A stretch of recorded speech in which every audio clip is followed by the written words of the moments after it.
Self-filming is something I have been doing for years, even for photography. So, in this video, I will condense all my knowledge, even finer details that most overlook when it comes to shooting video and making it look nice.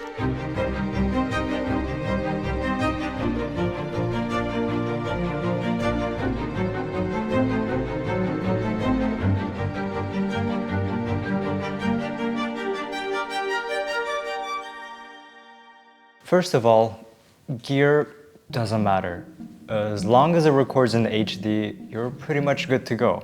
Gear helps, but alone it is definitely not good enough to get you nice shots. If all it took to get good videos and cinematic shots would be the gear, then only the best YouTubers or filmmakers would be the richest people, which is definitely not the case. What really matters, however, is the following points I'm going to show you from here. You can have a low angle or a high one instead. You can be really far away from the camera or really close. There are infinite ways to actually position your camera and compose your shot. As a general rule, one thing that is crucial to obtain a good shot, this applies both to photography or videography, it is that the viewer has to know what to focus on.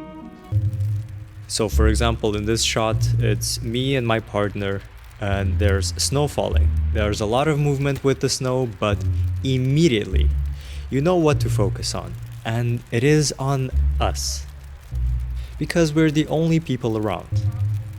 Now imagine this, there's someone else in the shot. In this case, it's a runner that put himself in front of the shot. It was not his fault, we just had to wait a minute or two. And all of a sudden, you see, you are conflicted, confused to what to focus on, either us or him. And suddenly, this shot doesn't look that good anymore. At this situation in the airport, even though it was incredibly busy and crowded, this shot looks good because you know exactly what to focus on, and in this case it's me in the center. This only works because I'm the only person sitting still, surrounded by the big lights of the screens, while everyone else is going left or right. And this makes the viewer understand exactly where and what to look at and interpret the shot. And simplistic shots, for example, this outside the window, I frame myself in the middle, and it looks very aesthetic since the only light source comes from the inside, making it obvious where to look at. Usually, the more work the shot takes, the more creative it will look like. Keep this concept in mind because mixing it up with the next one is a great combo to do. Usually when I do an action on video, I tend to shoot it at several different angles, if possible. Yes, it does take way more work, but the reward is way better, as it looks like that it comes from a professional shoot.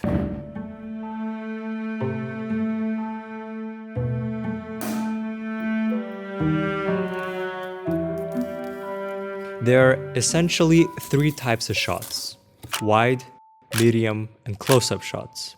Starting up with the medium shots, the normal one, medium shots are mostly used to show the subject, me in this case, doing something without losing the context of the background entirely. Most shots are medium, and some only use that type of shot. But to level up from this is to mix it up with the other two types of shots. Wide shots are used to give context. Where are you? It shows the relationship between the character and the environment. And if you use a lot of it with all the space around it, the negative space, it can also give this sense of loneliness.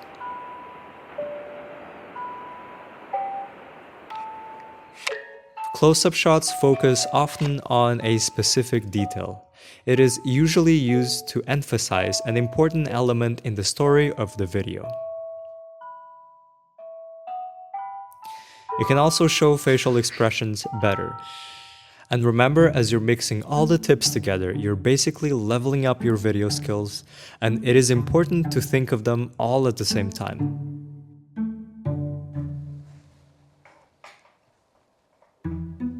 You probably heard that lighting is a crucial aspect for any video or photo. Well, it's cliché for a reason because it's true. If you have no experience with lighting, I don't want to make you feel overwhelmed. You can do so much with natural light. For example, I woke up at 4 a.m. to arrive at the beach before the sunrise. Since the sunset has good lighting, but there's usually a lot of people. And there I got to experience the best lighting with no people around where I could film myself.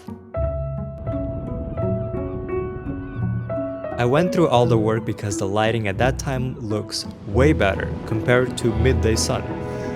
But midday sun doesn't need to be bad always. For example, at this window shot, the light comes solely from the window, since different angles relative to the light have different feelings. And step by step, as you become more familiar with the natural light, you can slowly start investing in some lights and playing around with them.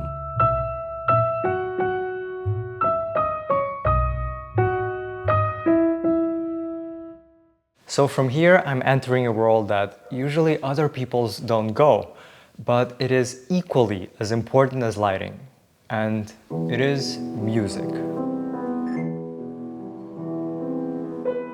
I cannot stress enough how important music is, and I don't think there's a better way to show this than with an example. And now, I'm here. I could never settle down too far away from my hometown. It's pretty good. Did it feel harder to move away as a kid or as an adult? You feel that? Music has this magical power to manipulate our feelings a certain way, and that's huge. So picking the right song is crucial to elevate your video that much more and have that more cinema feeling. So if you combine all the tips, it will guarantee you to have a very good looking shot. But there is one more thing that's above all, that's most important, and that's the story. Story is what glues and sticks every shot with one another. The better the story is told, the better the video is. I'm not saying it has to be an astounding idea, because simple ideas can make for great videos. I actually teach every detail about this on my very own class on Skillshare and Udemy. Feel free to check them out, the links that are in the description. I do hope you learned something that you might want to try and implement in your next video, and good luck in your next future project. Thank you for watching.